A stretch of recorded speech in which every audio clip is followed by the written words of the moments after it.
Is homebuilder sentiment turns positive for the first time since July of 2023. U.S. homebuilders are feeling more confident about their businesses than they have since last summer as they see better demand despite stubbornly high mortgage rates. Homebuilder sentiment went positive for the first time since July 2023 and gained for the fourth straight month. Here's the biggest takeaway for me in this article, Brian, is that sentiment rose 3 points. That's when we talk about terms of points, everybody, that's 3%.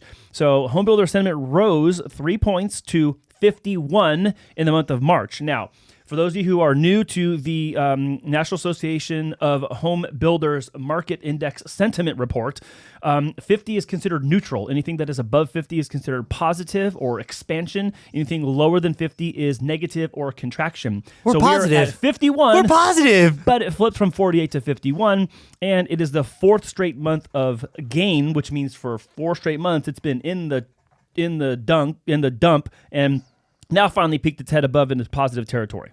You know, but I think the road looks a lot better than where it was a few months back. And I feel there's a lot more clarity. I could see the end of the tunnel, the light at the end of the tunnel. But I like what it said right here. Buyer demand remains brisk, and we expect more consumers to jump off the sidelines and into the marketplace if mortgage rates continue to fall later in this year.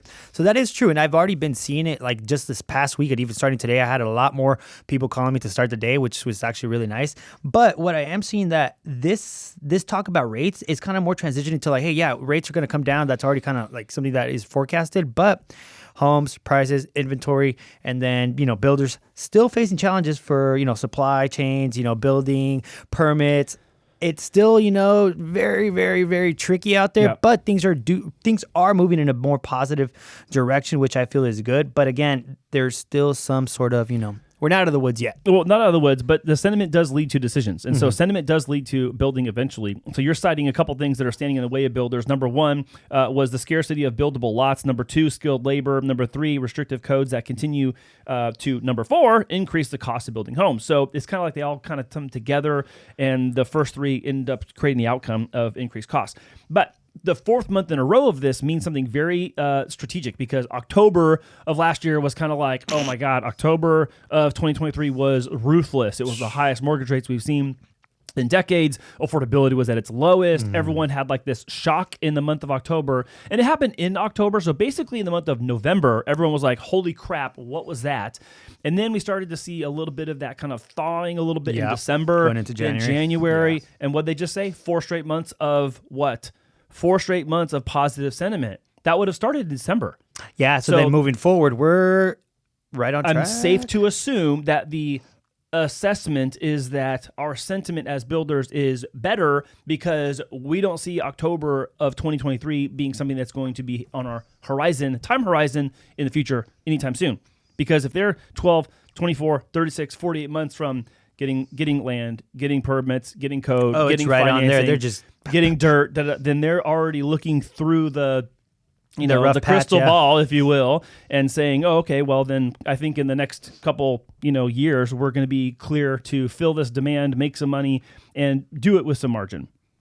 One of the things I do see very interestingly is that, builders do have that advantage where they could just, drop prices drastically and, make it more affordable for a buyer if they need to move that home. Yeah, but there's a limit. You can't just drop it to the point where it costs you to make it. Then you make no money. No. So, but those times where they do incentivize buyers to come, it does open up a lot more, a want for people in demand to get out there. But then once they go and actually see it, they're like, I got all the bells and whistles. Yeah, it still costs a lot.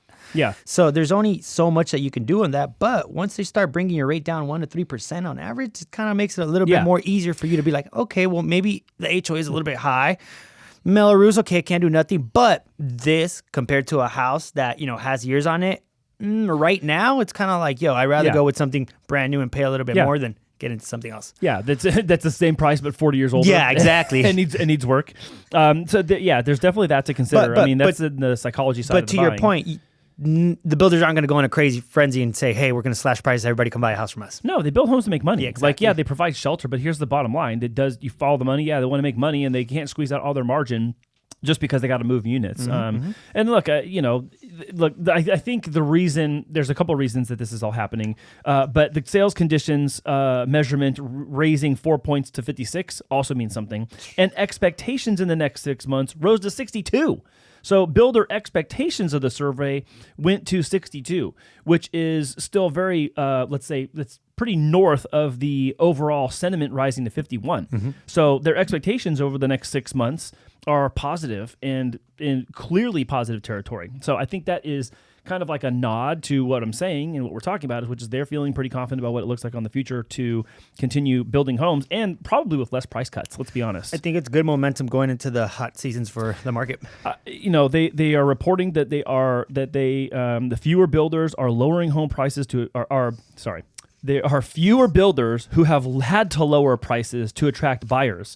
And in March, 24% of builders reported cutting home prices, which used to be 36% in December, just a couple months earlier. So the same window of December through March, where there's 4 straight months of positive sentiment, you have that the amount of builders who had to cut prices significantly down from 36% to 24%. So that is kind of like they go hand in hand.